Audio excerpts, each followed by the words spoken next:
un résumé de toutes les étapes de la respiration cellulaire ainsi que de la fermentation alcoolique et la fermentation lactique. C'est ce que tu vas découvrir dans cette vidéo.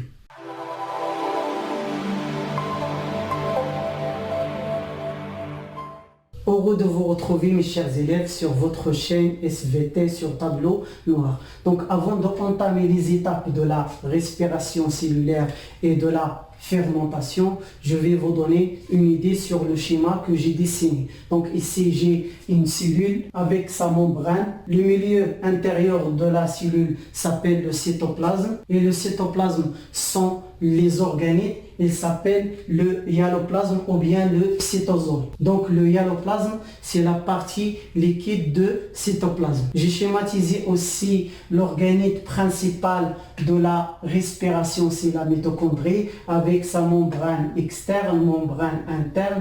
Ici l'espace intermembranaire. Le prolongement de la membrane interne donne une structure qui s'appelle une crête mitochondriale qui contient les sphères pédonculées. Ici, j'ai schématisé le grossissement de cette partie, la membrane interne de la mitochondrie, la sphère pédonculée. Le milieu intérieur de la mitochondrie s'appelle la matrice. On commence maintenant les étapes. Donc vous savez que les cellules de notre organisme ont besoin de l'énergie. Cette énergie, elle provient de l'alimentation. Donc on mange des molécules qui sont complexes, qui se transforment après la digestion dans le tube digestif en molécules simples et arrivent aux cellules via le sang. Parmi ces molécules simples, c'est la molécule de glucose la plus utilisable par les cellules. Donc cette molécule, elle emmagasine de l'énergie. Il contient de l'énergie à l'intérieur des liaisons qui existent entre les atomes. Et la rupture de ces liaisons, il fournit aux cellules une énergie sous forme d'ATP. C'est la molécule énergétique utilisable par les cellules. Donc après l'entrée de glucose à l'intérieur de la cellule, il subit la première dégradation qu'on appelle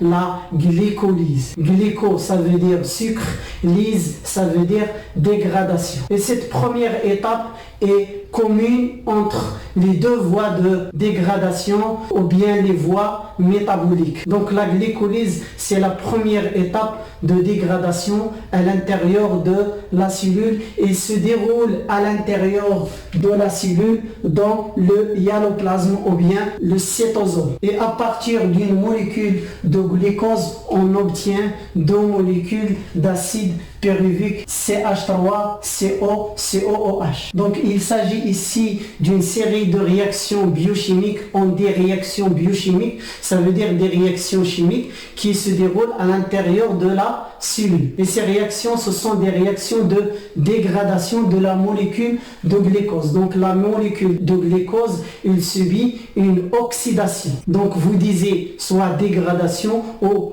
oxydation de glucose. Ces réactions permettent la formation de deux molécules d'ATP et deux molécules de NADH, H+, qui est une molécule transporteur d'hydrogène. Donc si il vous donne par exemple à l'examen la définition de la glycolyse, vous signalez qu'il s'agit d'un ensemble de réactions biochimiques ou réactions cellulaires qui se déroulent dans le hyaloplasme ou le cytosol, permettant la dégradation ou bien l'oxydation d'une molécule de glucose en deux molécules d'acide pyruvique avec la formation de deux ATP et deux molécules de NADH, H+. Et pour ne pas confondre entre oxydation et réduction, je vais vous donner une astuce pour rappeler toujours le mot oxydation.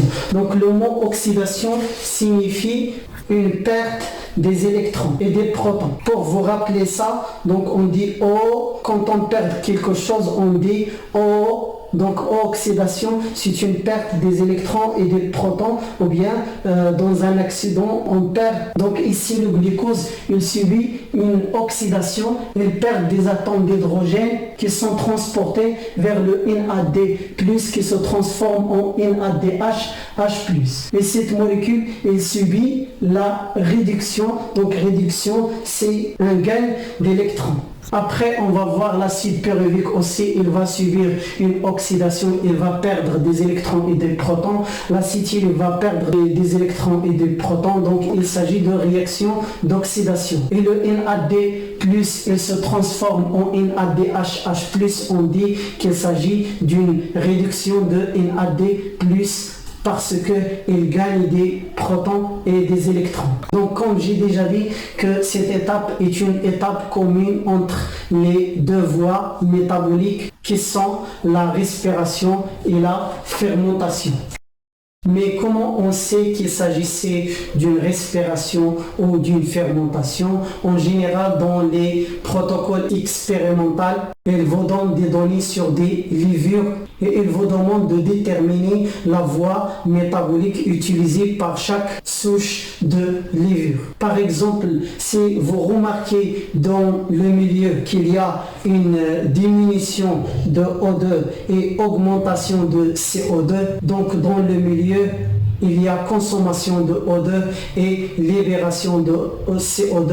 Donc il s'agit de la respiration cellulaire. Et si vous remarquez par exemple dans un protocole expérimental qu'il y a augmentation de CO2 sans aucun changement au niveau de O2, c'est-à-dire l'oxygène reste nul ou reste stable, il s'agit de la fermentation. Aussi, vous confirmez qu'il s'agit d'une fermentation par la présence de l'éthanol, par exemple, dans le milieu. Vous pouvez aussi confirmer les déductions.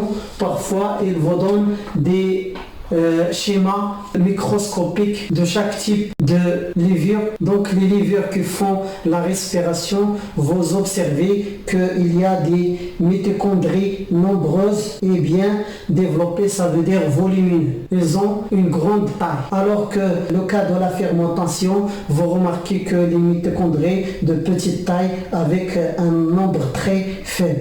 Donc dans ce cas, on dit qu'il y a le phénomène de respiration et ici on dit qu'il y a le phénomène de fermentation.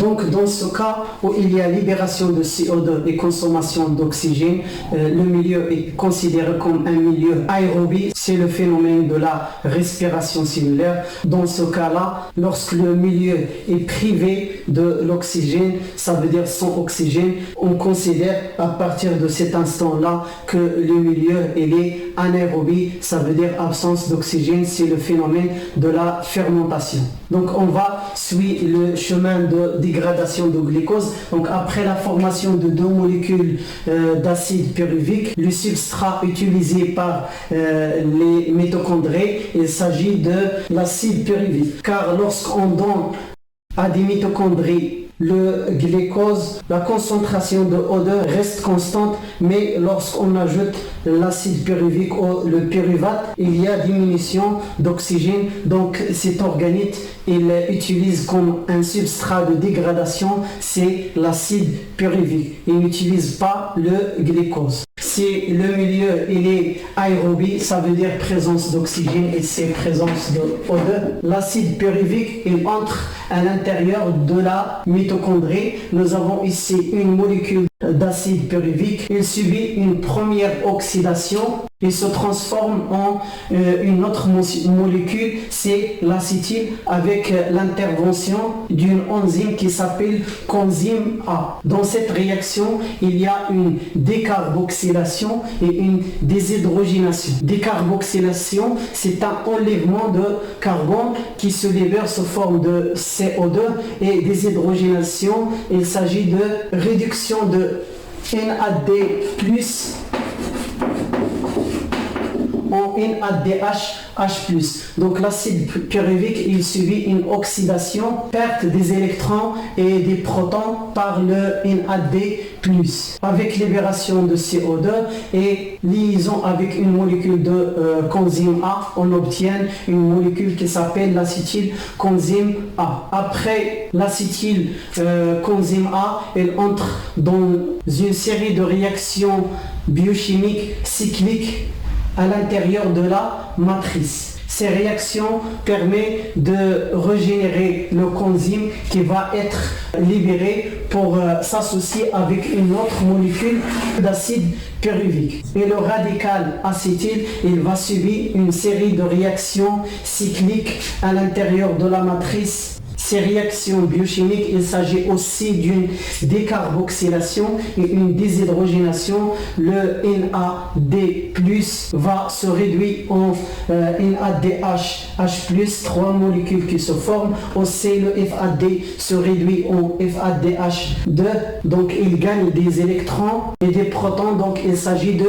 réduction. Et la formation aussi d'une molécule d'ATP. On peut définir le cycle de Krebs, c'est un ensemble de réactions qui se déroulent à l'intérieur de la matrice permettant l'oxydation complète totale de l'acétyl par des réactions de décarboxylation qui se libèrent sous forme de CO2 et des hydrogénations qui conduit à la réduction des transporteurs des électrons qu'on appelle les coenzymes réduits qui sont NADH+ et FADH2. Donc parmi les questions que vous rencontrez, dans quelle étape il y a libération de CO2, c'est pendant l'oxydation d'acide pyruvique. Ça veut dire pendant la formation de l'acétylcoenzyme A et le cycle de Krebs. Donc pendant l'étape de la glycolyse, il n'y a pas de libération de CO2, c'est uniquement la formation de 2 molécules d'acide pyruvique à partir d'une molécule de glucose. Donc on a parlé ici d'une oxydation complète d'une molécule d'acide pyruvique et vous remarquez, j'ai fait une attention ici, ça veut dire qu'il s'agit ici d'une dégradation, oxydation d'une seule molécule d'acide pyruvique, alors que dans le hyaloplasme, il y a formation de 2 molécules d'acide pyruvique. Si il nous demande le bilan énergétique, on doit multiplier x 2 pour obtenir le résultat de l'oxydation d'une molécule de glucose. Donc toutes ces étapes, il permet de fournir de l'énergie sous forme d'ATP et une molécule riche aussi en énergie, en magazine de l'énergie, c'est NADH+ et FADH2 qui transportent de l'hydrogène vers la chaîne respiratoire. Et on parle d'une dernière étape, c'est la phosphorylation oxydative. Le fonctionnement de cette chaîne respiratoire a été mis en évidence par un certain nombre d'expériences. Ils ont isolé des mitochondries, ils ont mesuré le pourcentage de H+ dans le milieu extérieur de la mitochondrie et aussi de l'ATP après l'ajout de l'oxygène. Ici, l'injection de l'oxygène. Lorsqu'on ajoute de l'oxygène, il y a le fonctionnement de cette chaîne respiratoire et il y a oxydation des coenzymes réduits, donc l'augmentation de H+ dans le milieu. Ce milieu devient acide, riche en protons H+, ils vont retourner vers la matrice. C'est pour cette raison on voit une diminution de H+ dans le milieu. Et au moment de diminution de H+, il y a augmentation de concentration d'ATP. Donc le retour de H+ via le complexe enzymatique ATP synthase permet la formation de l'ATP. Donc si vous retrouvez un tel cas comme ça, vous essayez d'expliquer par la chaîne respiratoire. Ici, j'ai résumé le fonctionnement de la chaîne respiratoire. Et cette chaîne ne fonctionne que lorsqu'il y a la présence de l'oxygène. Elle s'appelle chaîne parce qu'il y a une succession de réactions qui nécessite l'oxygène, donc une chaîne respiratoire. Il conduit à ce qu'on appelle une phosphorylation oxydative. Qu'est-ce que ça veut dire phosphorylation? Ça veut dire la formation de l'ATP. Phosphorylation de l'ADP, ça veut dire on ajoute de PI à l'ADP. On parle de phosphorylation pour former de l'ATP. Donc c'est la formation de l'ATP. Aussi oxydative car il y a oxydation des coenzymes réduits, des transporteurs réduits qui sont NADH+ et FADH2. Donc je vais décrire les étapes. Donc la première étape, c'est l'oxydation des coenzymes réduits. Dans les étapes précédentes qui sont la glycolyse, la formation de l'acétylcoenzyme A et le cycle de Krebs, il fournit des coenzymes réduits, vont s'oxyder dans cette étape de la chaîne respiratoire. Et on parle de réaction d'oxydation. Il y a perte des électrons et de protons. Donc ces protons et les électrons, on va essayer de voir leur devenir. Donc les électrons arrachés sont transférés via le complexe enzymatique jusqu'à l'accepteur final qui est l'O2. Ces électrons arrachés ici vont passer dans des réactions d'oxydoréduction, perte des électrons et gain d'électrons jusqu'à l'accepteur final qui est l'O2. Au moment de déplacement des électrons, le long de la chaîne respiratoire, les protons H+ sont pompés de la matrice vers l'espace intermembranaire. Donc le déplacement des électrons, il fournit une énergie. Cette énergie permet de pomper les protons H+ de la matrice, ici la matrice, vers l'espace intermembranaire. Toujours lorsqu'on entend pomper, il y a une énergie responsable de ce déplacement. Donc l'espace intermembranaire devient très acide, riche en protons H+.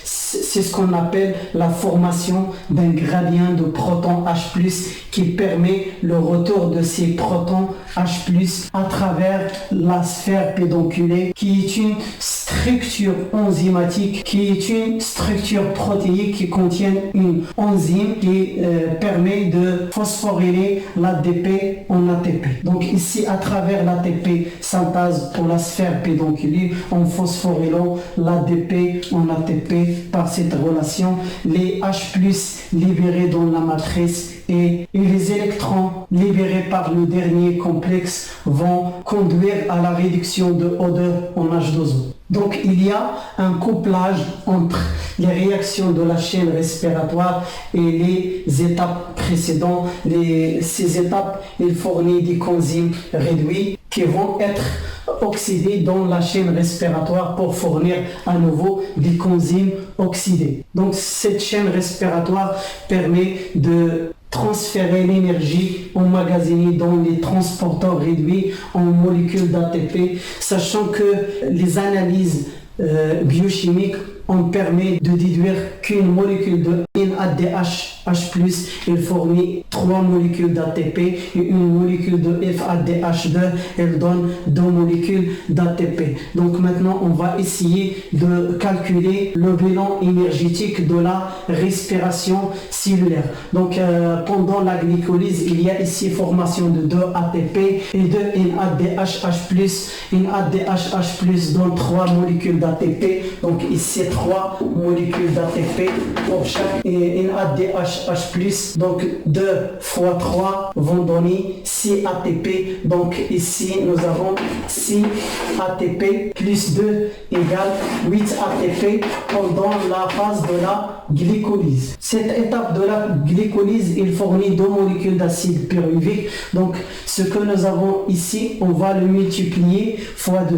Une molécule ici de NADH+ va donner 3 molécules d'ATP. Donc nous avons ici 3 ATP. Ici nous avons une molécule d'ATP. Ici 2 ATP. Ici, NADH+ va donner 3 ATP, 3 fois 3, c'est 9 ATP. Ici, 9. Donc, ici, 9 plus 3, c'est 12, plus 2, 14, plus 1 ATP, c'est 15 molécules d'ATP. Ici, l'oxydation d'une molécule d'acide pyruvique, donc 15 molécules d'ATP. Et si on multiplie 2 fois 15, on va obtenir 30 molécules d'ATP pour 2 molécules d'acide pyruvique. Donc le total c'est 30 plus 8, c'est 38 molécules d'ATP. Parfois, vous trouvez dans des manuels scolaires 36 molécules. Donc d'où vient cette différence? C'est que au niveau de l'hyaloplasme, il y a formation ici de NADH H+, pour qu'il se transforme à l'intérieur de la mitochondrie en ATP. Certaines cellules utilisent de l'énergie, elles perdent 2 molécules d'ATP. C'est pour cette raison on trouve parfois 36 molécules d'ATP. On passe maintenant aux réactions de la fermentation. La fermentation ne se réalise que lorsque le milieu est anaérobie, ça veut dire le milieu est sans oxygène. Et les fermentations, nous avons 2 types de fermentation, ça dépend des types de cellules. Par exemple, les levures, elles font de la fermentation alcoolique et par exemple les cellules musculaires et certaines bactéries, elles font de la fermentation lactique. Donc l'acide pyruvique qui se forme pendant la phase de la glycolyse, il se réduit soit en éthanol avec libération de CO2 ou soit il se réduit en acide lactique. Cette réduction elle est couplée à l'oxydation de NADH+ formé pendant la glycolyse. Ce coenzyme réduit qui conduit à la réduction de l'acide pyruvique, que ce soit dans ce cas-là ou bien dans ce cas-là. Mais la différence ici, nous avons libération de CO2 et dans les cellules musculaires, dans le sarcoplasme des cellules musculaires, il y a la fermentation lactique sans libération de CO2. هذه الفقرة الأخيرة تنخصوها المثل بالفرنسية والترجمة ديالو بالعربية. بما أننا تنتحدثوا على الطاقة، المثل هو l'énergie est contagieuse. Si tu veux voler avec les aigles, tu devras arrêter de nager avec les canards. الطاقة معدية. إذا أردت أن تطير مع النسور عليك أن توقف السباحة مع البط. نتمنى أن لا فيديو تفيدكم وإلى حلقة أخرى إن شاء الله.